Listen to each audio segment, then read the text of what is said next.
I pressed my pen to the paper again. "Dear Lila," I whispered under my breath, my handwriting shaky. "It's been 3 days since you stopped replying to my messages. I'm not angry, just confused. Did I do something wrong?" I stared at the letter, then sighed. That made 23 letters in 2 months. When Maya walked into my apartment, she frowned at the pile on my desk. "Still writing her, Ethan?" "She's not coming back. She just needs time," I said. "She's always been scared of emotions." "I'll send this one, and maybe nothing," she cut me off. "You're drowning, and you're calling it love." Her words stung, but I forced a smile. "You wouldn't understand." "I understand heartbreak just fine," she said quietly. "But yours looks like self-destruction." I didn't answer. Instead, I sealed the envelope, wrote Lila's name in neat letters, and held it close to my chest. That night, I walked to her building. The city lights painted long shadows on the pavement. My heart thudded every time the elevator door opened. I slipped the letter into her mailbox and stood there for a long minute. "Maybe this one," I whispered. She finally read. Days passed. Then weeks. Every morning I checked my phone, expecting a message, some sign she'd written back. Nothing came. One evening, as I sat at my desk staring at the last unsent letter, Maya called. "Ethan, have you been online today?" "No, why?" There was a pause, then her voice softened. "You should probably sit down. What happened?" She exhaled. "Lila got engaged. It's all over social media. Her fiancé's name is Nathan Hale." The words hit like a bullet. "Engaged?" "Yes, to Nathan Hale. The guy with the car dealership. That's the one," I laughed. It came out hollow. So, she finally got what she wanted. "Ethan?" Maya's voice trembled, but I ended the call. I opened my laptop. There she was, Lila, smiling in a white dress beside a tall man in a suit worth more than my yearly salary. Her hand rested on his chest, showing off a diamond that could blind a man. I zoomed in on her smile. It was perfect, but something about it looked practiced. My phone buzzed again. "Maya, don't do anything stupid," I typed back. Too late. That night, I walked to her old apartment. Her mailbox still had the letters I'd sent neatly stacked, unopened. My name was written in fading ink on every one of them. I pulled one out, tore it open, and read the first few lines. "Dear Lila, you once said love didn't need money. I believed you. I still do." I laughed bitterly and shoved the paper back in. "Guess I was wrong," I muttered. An old man passing by stopped and stared. "Son, you okay?" I nodded, forcing a smile. "Yeah, just saying goodbye." When he walked away, I whispered, "Goodbye to the fool I was." I took the remaining letters, all of them, and held them tight. At home, I lit a candle. The first letter went into the flame. The edges curled, blackened, and vanished into smoke. "This was the one about our first date," I murmured. "The one where I said your laugh sounded like summer." The second one burned faster. "And this one was when you said you'd never leave." One by one, the letters disappeared, each carrying away a promise I'd believed in. When the last one turned to ash, I whispered, "You win, Lila. I hope it was worth it." For a long moment, I just watched the smoke rise. It felt like my heart leaving my chest. Maya's voice broke the silence she had let herself in. "Ethan, what are you doing?" "Letting go," I said softly. "Or trying to." She looked at the ashes on the desk. "You don't need to burn memories to erase them." "I'm not erasing," I said. "I'm learning." "Learning what?" "That love isn't about who you'd die for," I said. "It's about who would stay to live with you." She smiled sadly. "Then maybe it's time you started living again." I nodded. "Yeah, but first, I have to stop waiting." That night, I wrote my last letter, not to her, but to myself. "Dear Ethan, she's gone. Don't chase ghosts. Build something real next time." I folded it, sealed it, and placed it where the ashes had been. Then I whispered into the quiet, "No more letters." And for the first time in months, I meant it. "I thought burning them would help," I said quietly. Watching the last piece of paper curl in the ashtray, Maya leaned against my counter, arms crossed. Does it? I stared at the smoke. It hurts less when it's burning. More when it's gone. That's not healing, she said. That's pretending. I forced a laugh. Then I guess I'm good at pretending. She sighed, walking closer. You haven't slept in days. You're losing weight. You're killing yourself over someone who's married now. Don't, I muttered. Don't say it like that, it's the truth. I rubbed my eyes. The truth doesn't make it easier. Maya softened her voice. You still love her. I hesitated. I don't know. Maybe I loved the version of her that loved me back. That version's gone, she said. I picked up another letter from the pile when I hadn't burned yet. The ink had smudged from my fingers. She said once that rain reminded her of new beginnings. I said, maybe that's why she chose a rainy day to get married. Maya frowned. You went? I looked away. Yeah, Ethan. She rubbed her temples. Why would you do that to yourself? I needed to see it, I said. To know it was real. Her eyes searched mine. And what did you see? Everything, I whispered.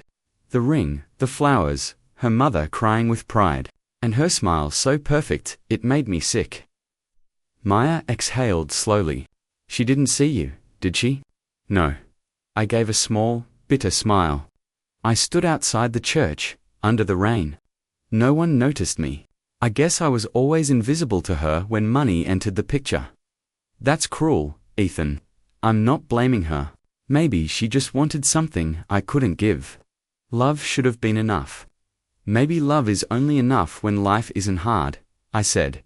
She looked at me like she wanted to argue, but she didn't. Instead, she said softly, come on. Let's get coffee.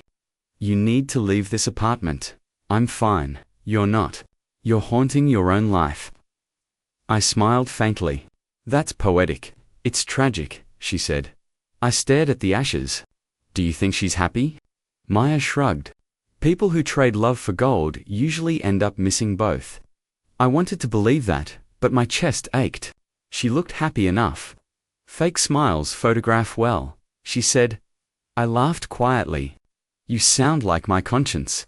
Someone has to, she replied. Yours went up in smoke with those letters. Her words hit harder than I expected. I pressed my palms to my face and breathed deeply. I keep trying to move on, but everything reminds me of her. The smell of her perfume, the color of her dress, even the way she used to laugh at my stupid jokes. Then stop looking for her in the world, she said. Find something else to see, like what? Work, friends, yourself. I let out a dry chuckle. Myself. I don't even like who I am right now. Then change him, she said simply. Her tone startled me. She wasn't pitying me, she was challenging me. You make it sound easy. It's not. But you're stronger than you think. I don't feel strong. Neither did I, she said. Until I decided I didn't want to be weak anymore. Her honesty cut through my fog. I looked at Horelli, looked at Harand, saw the quiet strength in her eyes. I whispered, you ever lose someone like that? She nodded. Yeah, he didn't marry for money though, he just stopped caring. That hurts worse, I think. I didn't know what to say, so I just nodded. We sat in silence for a while, listening to the soft hum of rain against the window. Maya finally said, you don't have to burn the rest, just let them fade. I looked at the ashes again. I already did, inside. She gave a sad smile. Then maybe it's time you stopped standing outside churches. I wasn't standing for her, I said. I was standing for the man I used to be, and he's gone now, she nodded. Good, then start building the new one. For the first time, I didn't argue. I just sat there, staring at the ashes that used to be love letters, and said quietly, all right. I will, Maya smiled. Promise, I said. The rain outside softened, like the world finally exhaled. And for the first time since she left, I did too. Why are you still here? Maya asked, leaning against my cubicle wall. It's past midnight. I like the silence, I said, typing furiously. No one to ask why I'm still broken. You can't outrun heartbreak with spreadsheets. Watch me, I muttered. She sighed. You've been doing 12-hour shifts for 3 months straight, Ethan. I'm fine, you're lying. Maybe, I admitted. But it's productive lying. Her eyes softened. At least go home before the cleaning staff files for overtime. I chuckled weakly. Soon, I just need to finish this report for tomorrow's review. Fine, but don't die before sunrise. When she left, I whispered to the empty office. Not planning to. The next morning, my coffee was cold, and my hope was colder. I walked into the meeting room, clutching the report like it was proof of my worth. Ryan waved at me from across the table. Morning, partner. Partner, I smirked. We're barely surviving interns. Speak for yourself, he said with that lazy grin I used to like. You'll see, I've got big plans here. So do I, he leaned closer. Then don't get in my way. I frowned. What's that supposed to mean? Relax, man, he said, raising his hands. Joke. But something about his eyes didn't match his tone. 2 weeks later, the email came. Urgent. Data breach detected. I froze as I read it. Numbers I'd worked months on had been altered, false figures, errors that weren't mine. Maya burst into my office. Ethan, what happened? I don't know, I said, scrolling through the files. Someone tampered with my report. Who had access? I hesitated. Ryan, she looked at me. You think he... I don't want to think it, I said. But he's the only one. The next hour blurred into panic.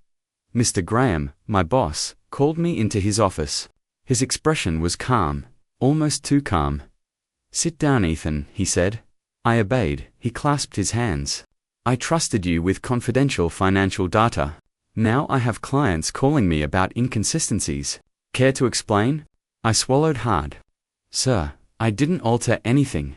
Someone accessed the files. Ryan told me you were rushing deadlines, he interrupted. He said you've been distracted. My chest tightened. Ryan said that. He's worried about you, Mr. Graham replied. He said losing someone you loved affected your focus. I clenched my fists. He used Lila to discredit me. I don't know what's personal here, Mr. Graham said, but professional trust is fragile. I stared at him. So, I'm fired. He didn't answer directly. Take a week off. We'll review the evidence. I walked out, numb. Maya followed me into the elevator. What did he say? I laughed bitterly. He said Ryan's worried about me. She looked furious. That snake don't, I said softly. Let him have his moment. You can't just let this slide. I'm too tired to fight, I whispered. By Friday, my email access was gone. No explanation. No goodbye. Just silence.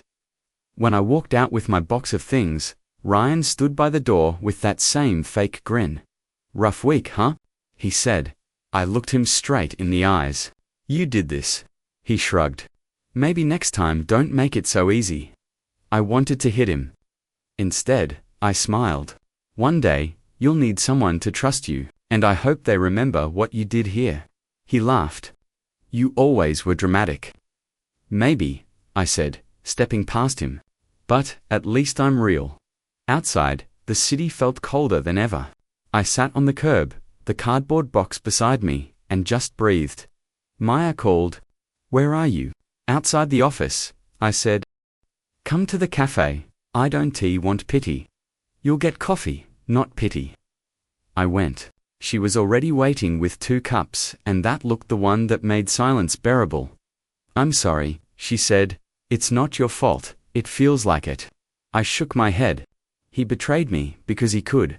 I trusted him because I wanted to believe not everyone's like Lila. Her voice softened. And now I know better. She leaned forward.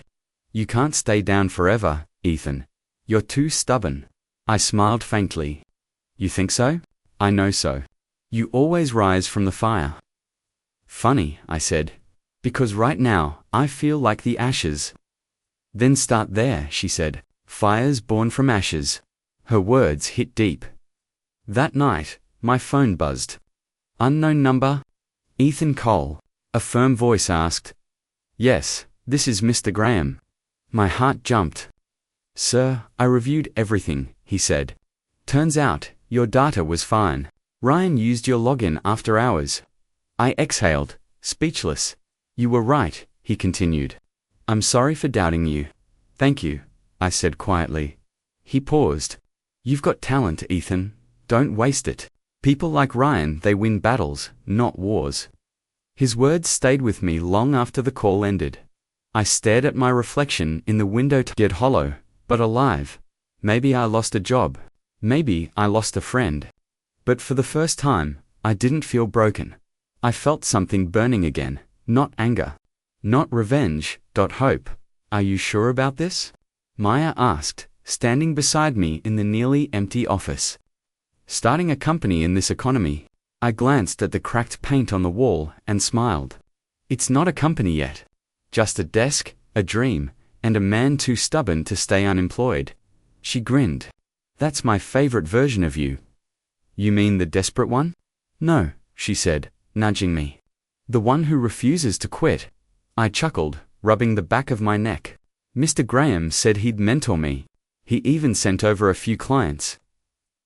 That's huge, she said. You really think EC Designs will take off? I think, I said, staring at the blank computer screen, it has to. The first project was a disaster. The client wanted everything yesterday. The logo looked like a rejected cereal box. I groaned, slamming my laptop shut. I'm not cut out for this. Maya laughed from the couch, sipping her coffee. You said that last week too, and I meant it both times. Open the laptop, she said. No, Ethan. Her tone made me look up. She was smiling, but her eyes had that steady fire. You're building something real. Don't ruin it with self-pity, I sighed. You're bossier than Mr. Graham, she smirked. That's why he likes me better. I laughed, opened the laptop, and tried again. Weeks turned into months. Projects came, some left unpaid, others stayed longer than expected. Every small victory felt like a heartbeat returning after too long underwater. One evening, Mr. Graham dropped by the office. You've changed, he said, scanning the framed mock-ups on the wall. Hopefully for the better. He nodded.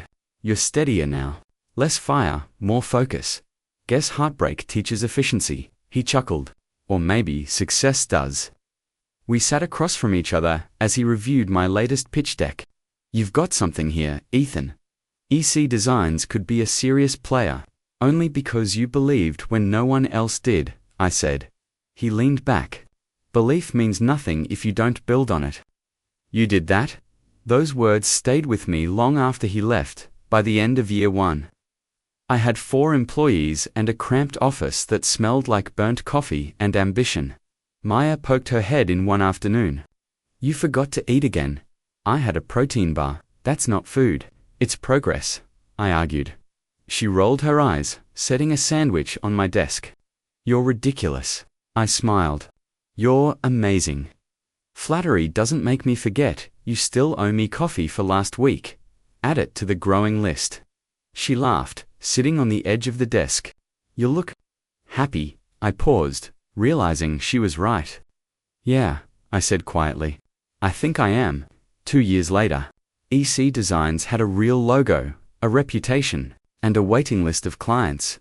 Reporters called me a rising name in creative marketing. I called it survival with style.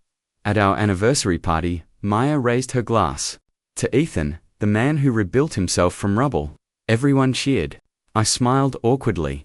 To Maya, I said, for making sure I didn't eat only protein bars along the way. The laughter felt warm like sunlight after a long winter. Later that night, alone in my office, I scrolled through emails and accidentally opened a news article. Lila Hammond hosts charity gala with husband. My stomach twisted.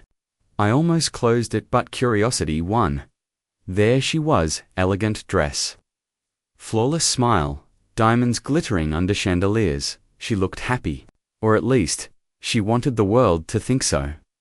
I zoomed in on the photo. Her eyes told a different story, tired, hollow, trapped behind that perfect grin. Maya knocked on the door just then. You okay? I minimized the screen. Yeah, just old ghosts. She stepped closer. You saw her, didn't you? I didn't mean to. You still love her. I hesitated. I think I loved who I thought she was. Maya nodded slowly. That version's gone. I know, I said softly. But sometimes, I miss the way she made me believe I was enough. She put a hand on my shoulder. You are enough, Ethan. You always were. She just couldn't see it. I met her eyes. You think karma ever catches up? She smiled faintly. Always. It just walks, not runs. I stared out the window, the city glowing below. Then maybe it's already on its way.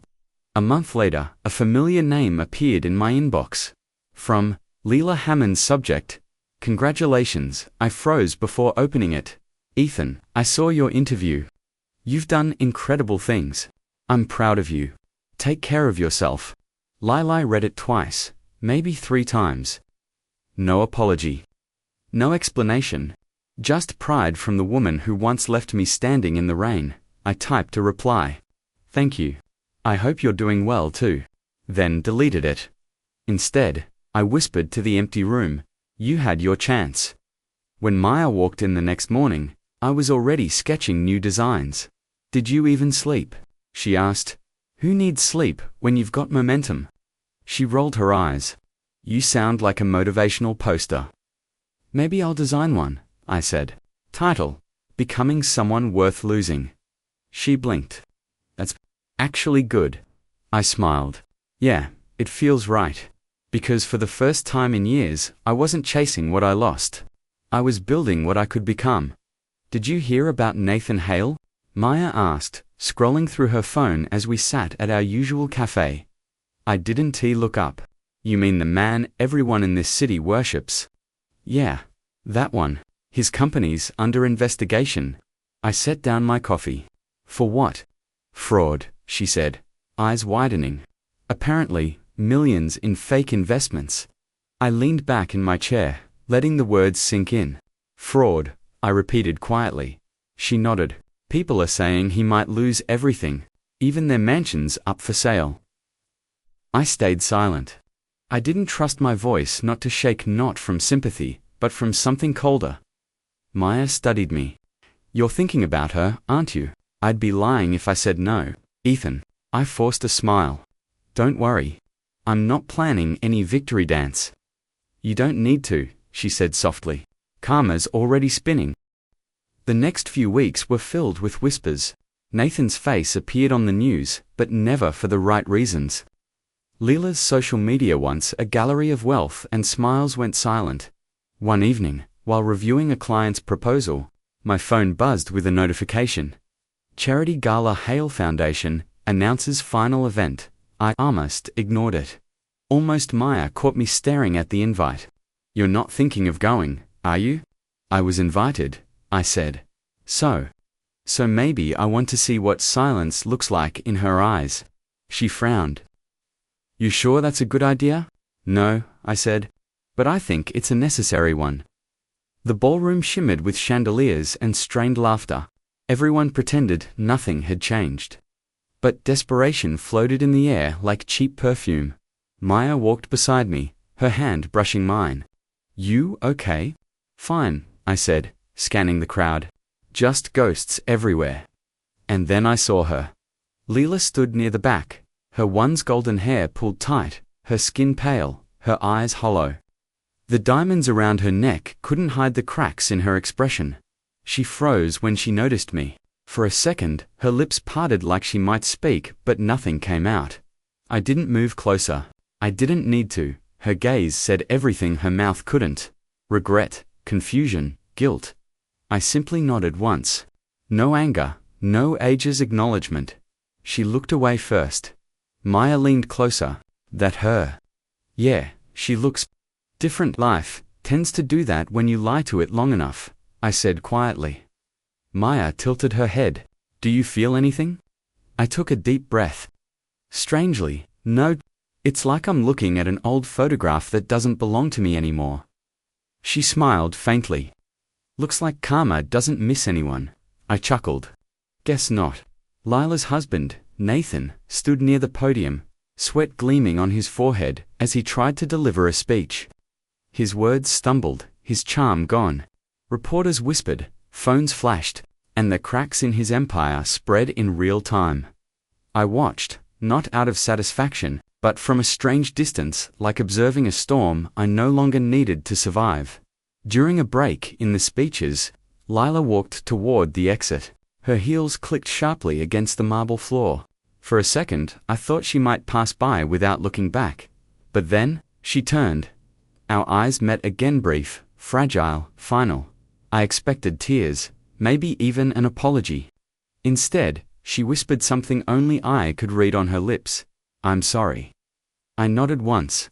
Just enough for her to know I understood, but not enough to offer forgiveness. As she walked out, Maya squeezed my arm. "You handled that better than I would have." I smiled slightly. Because I already mourned her years ago. She smiled too. "You really have changed." "Yeah," I said. "I think I finally let her go." Outside, the night air felt clean, untouched by the noise of the ballroom. Maya shivered beside me. "You sure you're okay?" I nodded. "You know what's strange? For the first time, I don't feel like I lost anything." She did. "You sound peaceful," she said. "I am." We stood there in silence, the city lights stretching ahead like possibilities. Maya finally said, "You think she'll ever find peace?" "Maybe," I said quietly. "If she learns to love something that can't be bought." "And you?" "I already did," I replied, glancing at her. "Myself." Maya smiled softly. "Took you long enough." I laughed under my breath. "Yeah, but it was worth the wait." We walked away from the hall, the echoes of music fading behind us. I didn't look back. Because for the first time in years, I didn't have to. Her message came on a rainy evening. "Can we meet? Just as friends?" I stared at it for a long time, reading it again and again until the words stopped feeling real.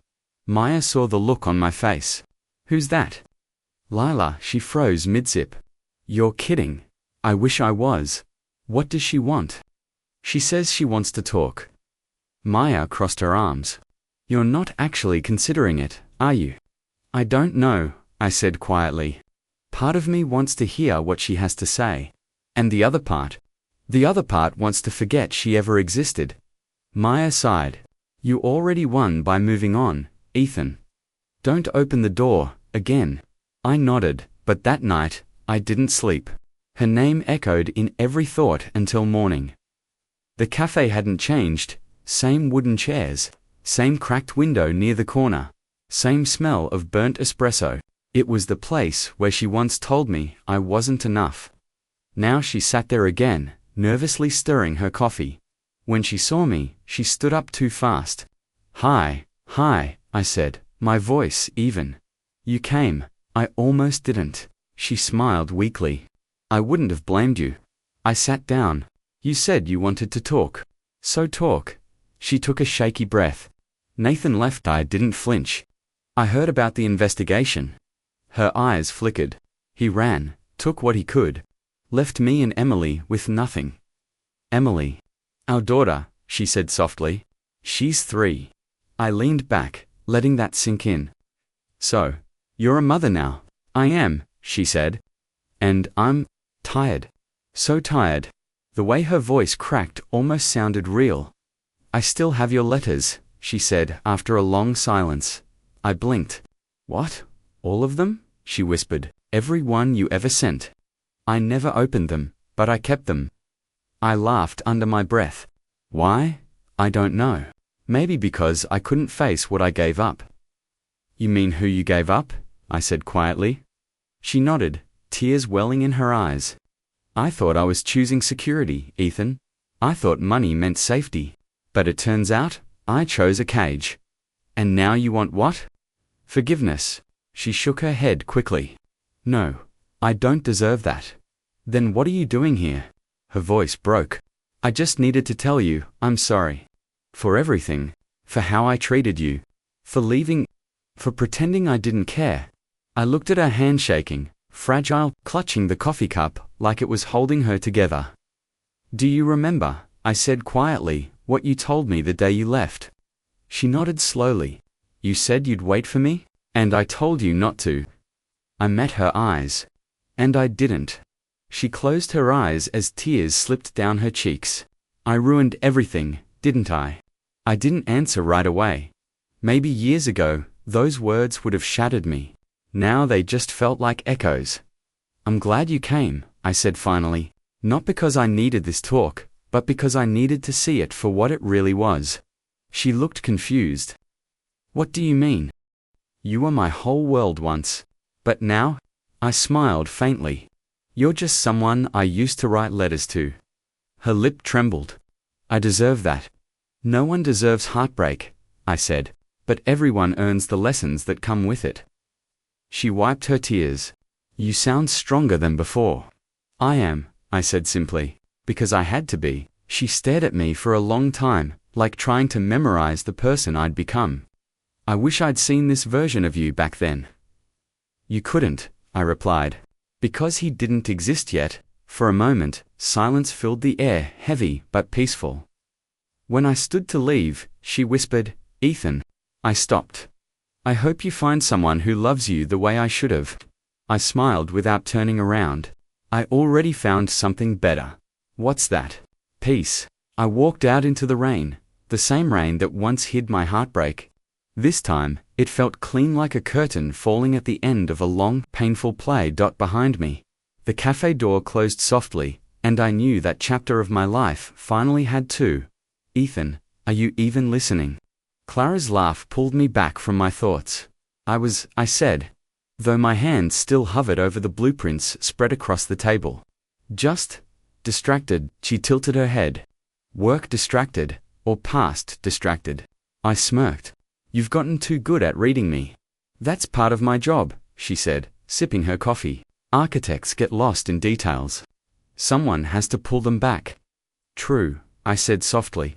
You've been doing that since day one, she smiled. Since the day you spilled coffee all over the presentation slides. I chuckled. You mean the day I almost got fired? The same day I told Mr. Graham to give you another chance, she teased. You still owe me for that. Dinner tonight, I offered. My treat, Ethan, she said, setting down her cup. You don't have to buy your way into forgiveness. Just stay present. Her words lingered longer than I wanted to admit. I nodded. I'll try. You always say that, she whispered. I mean it this time. She reached over, her fingers brushing mine. I know. Later that night, I found myself writing again, a habit I'd buried under layers of deadlines and meetings. The pen felt strange in my hand. Years ago, my letters had been full of longing, questions, desperation. Tonight, the ink felt calm. Who were you writing to? Clara asked, appearing at the doorway. To myself, I said. She smiled faintly. That's new. Needed to, I murmured. Feels like closing a chapter. Then write it, she said. Just don't get lost in it. Her voice faded as she walked away, leaving me with silence, the good kind. The kind that felt earned. The letter came easily. Dear Ethan, you've spent too long trying to prove your worth to people who never looked close enough to see it. You kept giving, believing love meant sacrifice. It doesn't. Love is quiet. It's patient. It shows up without asking you to bleed for it. I forgive you for loving someone who couldn't see your worth, for staying too long, for hurting so deeply that you forgot your own reflection. You've grown. Don't look back now. I folded it neatly, sealed it, and wrote no address. It wasn't meant to be sent. Why are you smiling? Clara asked as she leaned against the counter. Just finished something important, a new project. A different kind, I said, holding up the envelope. A goodbye. She studied me for a second, her eyes softening. You look lighter, I feel lighter. Then maybe it's time to make space for something new, she said. I turned to her. Clara, can I ask you something? She laughed nervously. You're not about to assign me more design revisions, are you? Not this time. I took a breath. Will you marry me? Her eyes widened. What? You heard me? She blinked, searching my face. You're serious? I've never been more. She didn't answer right. Away just crossed the space between us and placed her hands on my chest. You really think I'm ready for your messy coffee spills and late-night sketching habits? I think you were ready before I was. Her lips trembled into a smile. Then yes, yes, she said, laughing through tears. I'll marry you. We sat on the balcony afterward, city lights flickering like fireflies below.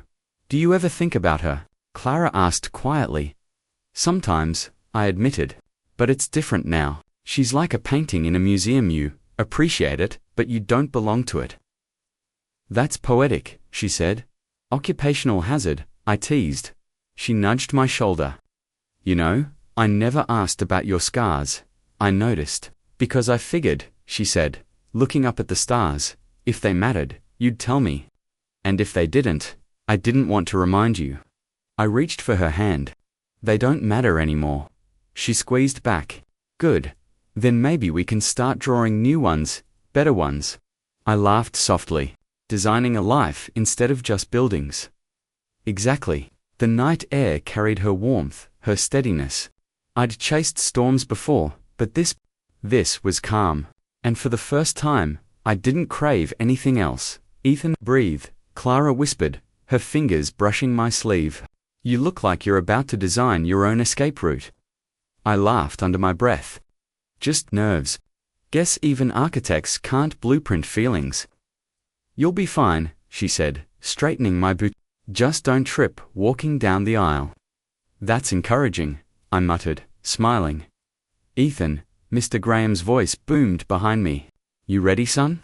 As ready as I'll ever be. He clapped my shoulder. You've come a long way. Be proud of the man you built. I am, I said quietly. For the first time, I actually am. Music began, soft strings, and laughter rising with it. The hall glowed with golden light, flowers cascading across white fabric. Every face I saw carried warmth, joy, or both. Then, through the crowd, my eyes caught movement in the back, stillness wrapped in pale blue. She stood half hidden behind the last row, her eyes fixed on me. I froze for a heartbeat, but Clara's hand slipped into mine, pulling me back to the moment. Hey, she whispered, smiling up at me. Stay with me. I'm here, I murmured. Completely. When the vows began, my voice trembled once, just once. I spent years trying to understand love, I said, meeting Clara's eyes. Turns out, love isn't a grand moment. It's quiet, patient, stubborn, in the best way. It's you. Clara's smile broke into tears. You have no idea what those words mean to me.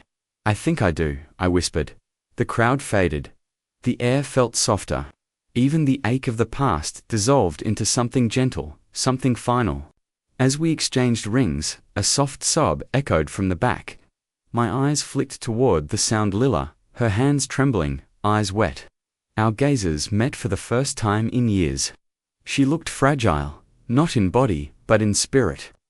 I saw regret painted across her face, and strangely, I felt nothing heavy. She mouthed something. I'm sorry. I nodded once, a small wordless forgiveness.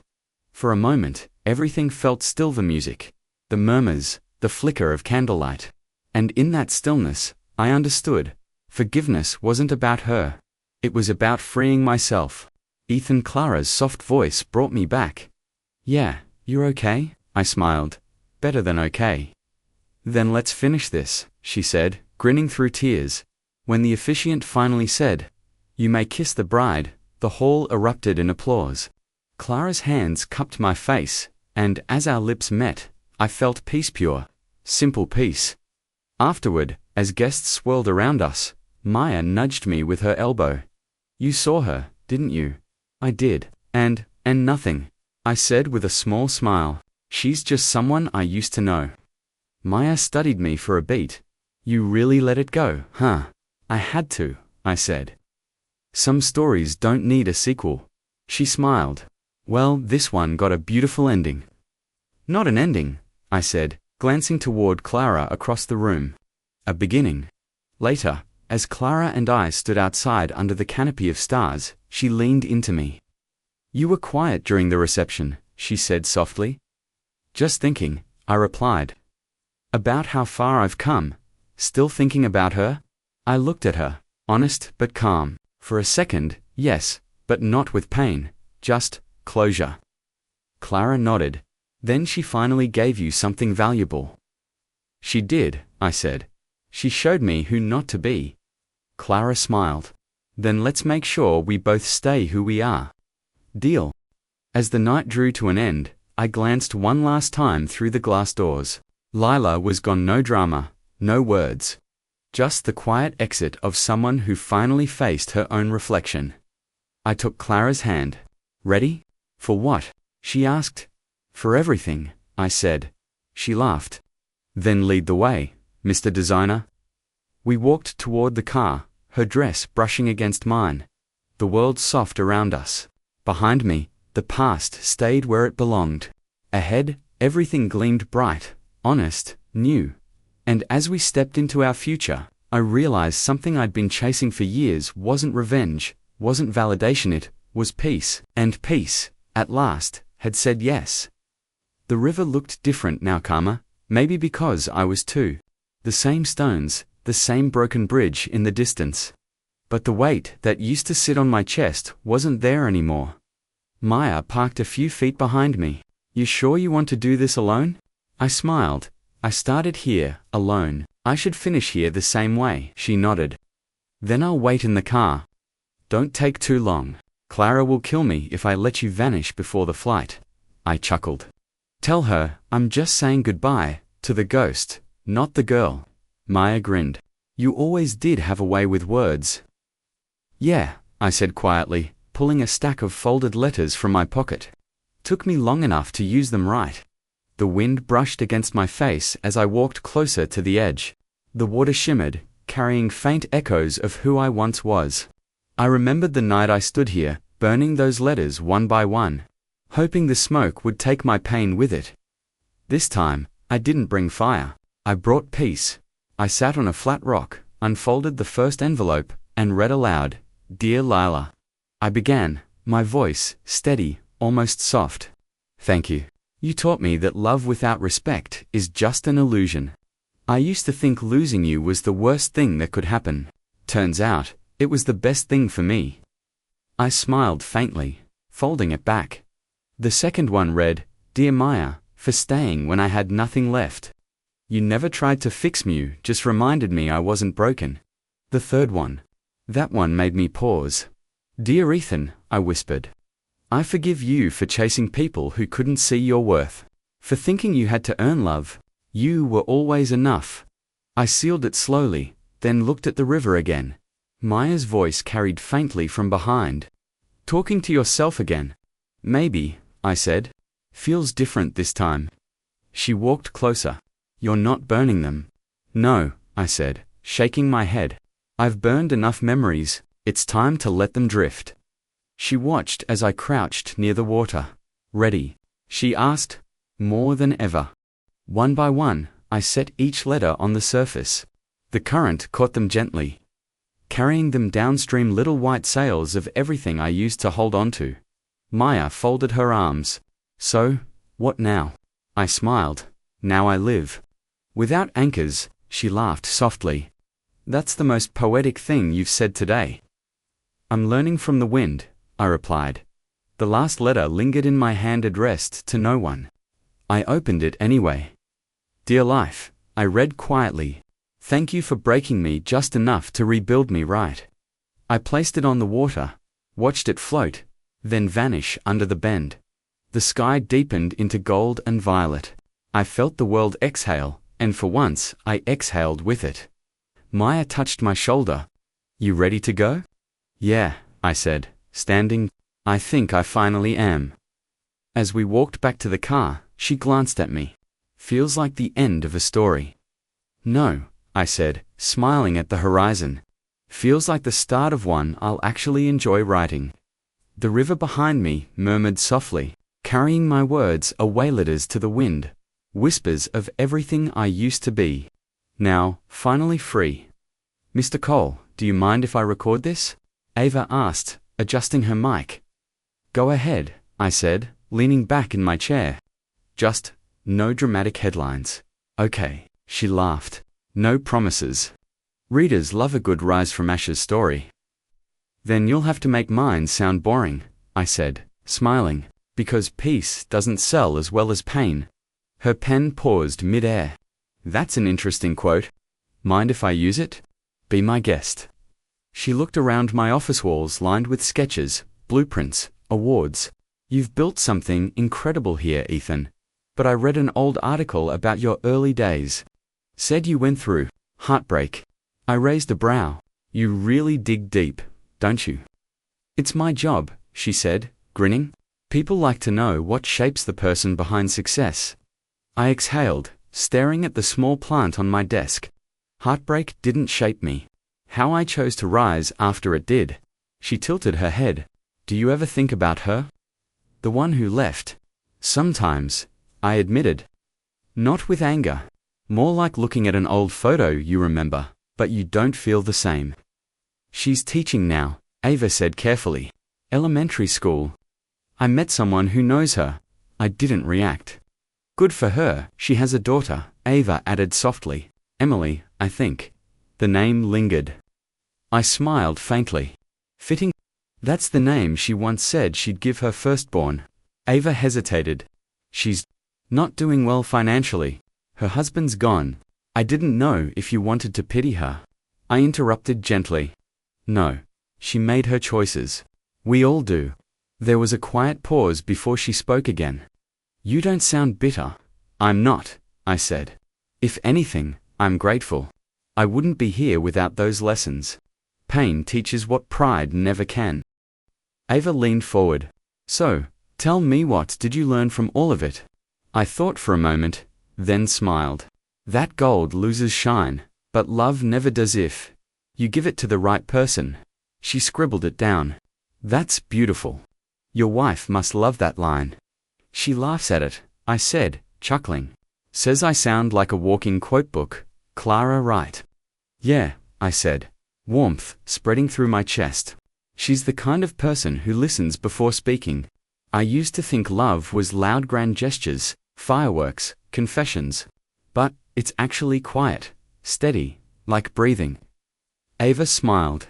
I think readers will like that. When the interview wrapped up, she turned off her mic. Last question: if you could say one thing to the man you were 10 years ago, what would it be? I leaned back, thinking of that version of myself, the boy writing love letters to a woman who'd already chosen gold. I'd tell him, I said slowly, that losing her wasn't failure. It was redirection. Ava nodded, eyes soft. That's poetic. Life has a strange way of teaching through loss, I added. Some people chase gold and end up empty. Others lose everything and find themselves. She stood, shaking my hand. Thank you, Ethan. This will inspire a lot of people. As she left, I looked out the window, the city glowing under the evening sun. For a moment, I thought about Lila somewhere out there. Maybe tucking her daughter into bed. Maybe wondering what might have been. And for the first time in years, I whispered, not in anger, not in longing, just quiet truth. Thank you for letting me go.